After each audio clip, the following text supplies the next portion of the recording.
que ce lieu de notre histoire, ce lieu classé à notre patrimoine, appartienne à la ville. Et la ville, en tant que propriétaire de ce lieu, comme de beaucoup d'autres lieux de culte, a assumé ses responsabilités et a donc effectivement investi pour que ce lieu puisse devenir un lieu de prière digne. Parce qu'effectivement, ça ne l'était pas forcément, et j'ai bien conscience qu'il y a encore des possibilités de progression, je l'ai noté, nous l'avons noté. Un lieu de prière, mais un lieu ouvert à tous.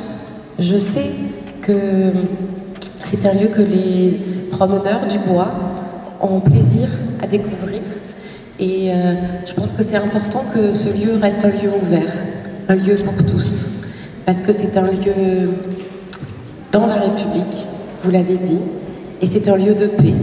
Et donc, je serai toujours à vos côtés pour que ce lieu reste un lieu de paix et un lieu d'échange entre tous pour contribuer effectivement au vivre ensemble. Merci. Merci beaucoup. J'invite enfin Madame Vieux-Chartier. Chère Catherine Baratier-Elbaz, Monsieur le Président de l'Union bouddhiste en France, Monsieur le représentant du Cambodge, Mesdames et Messieurs les représentants des cultes, Madame qui représentait la direction des affaires culturelles, Mesdames et Messieurs les fidèles de cette belle pagode, je souhaite d'abord excuser Madame Hidalgo, maire de Paris, qui, n'ayant pu se soustraire à des contraintes d'agenda, m'a demandé de la représenter aujourd'hui. Et évidemment, je représente Madame la maire de Paris, mais je représente aussi, vous l'imaginez, toutes les Parisiennes et tous les Parisiens. Et c'est pour moi à la fois un plaisir et un honneur de me trouver parmi vous. Un plaisir parce que je suis élue de cet arrondissement aux côtés de Madame Baratier-Elbaz et que je suis extrêmement heureuse de participer à l'aboutissement d'un dossier qui, vous l'avez rappelé, Monsieur le Président, est démarré depuis fort longtemps. C'est un honneur parce que, quels que soient les débats qui agitent la cité, cette manifestation à laquelle nous prenons tous et toutes part aujourd'hui montre combien la ville, et Catherine Baratier-Elbaz l'a rappelé, est attentive aux conditions dans lesquelles vivent au quotidien chacune des composantes de notre société. La communauté bouddhiste que vous représentez en fait pleinement partie, par vos actions, par vos pensées, par votre approche spirituelle.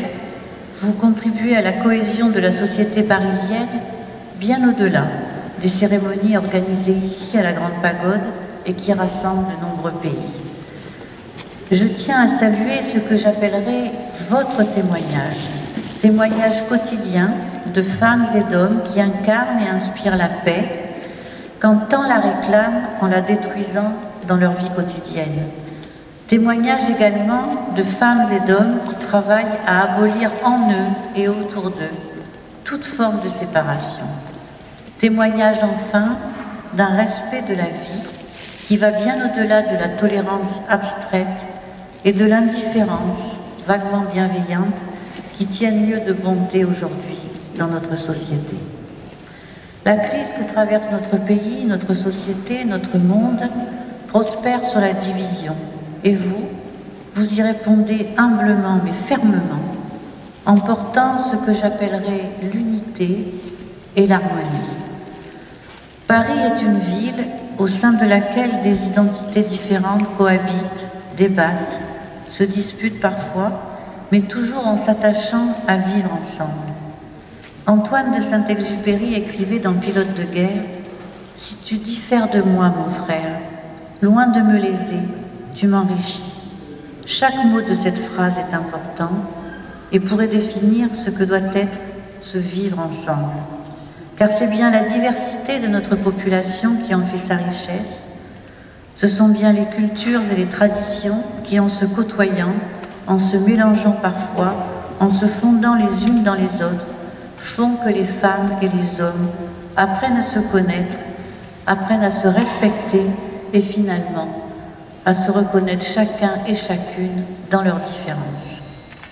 Enserrés dans un enclos du bois de Vincennes, L'ancien pavillon du Cameroun, issu de l'exposition coloniale de 1931, est devenu, comme vous l'avez rappelé, Monsieur le Président, en 1977, la Grande Pagode, grâce à l'engagement de Jean Saint-Denis, ancien député, ancien ministre, compagnon de la Libération et amoureux de l'Extrême-Orient.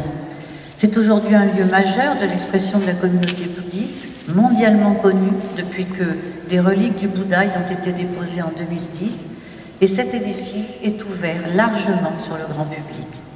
Les manifestations que vous organisez attirent bien au-delà de votre communauté, et je pense tout particulièrement aux grandes fêtes du Vesak et Katina.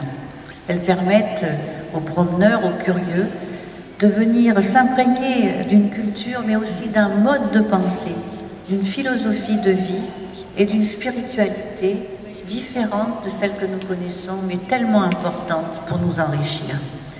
La fréquentation grandissant, il était devenu impératif, effectivement, de sécuriser les lieux qui accueillent de plus en plus de monde et permettre à chacun des événements qui se tiennent ici, au cœur de cette grande pagode, de se dérouler dans des conditions optimales.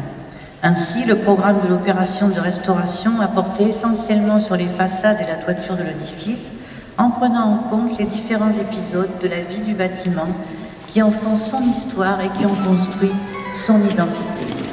C'est ainsi que le décor peint d'origine des façades, ces frises de losanges gris bleuté, cachées à l'heure actuelle sous l'angle que vous pouvez voir, a pu être dégagé sur une partie significative de la façade nord pour évoquer ce que fut l'aspect initial de cet édifice.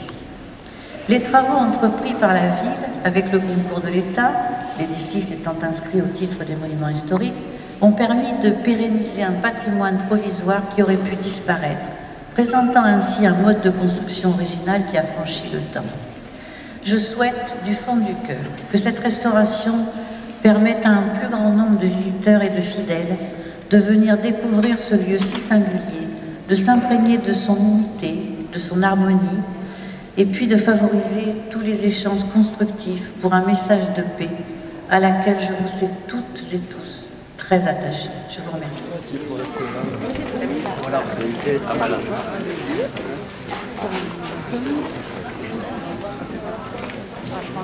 Donc, On attend des photos.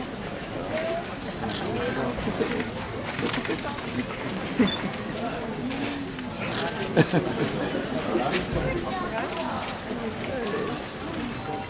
vais prendre un morceau.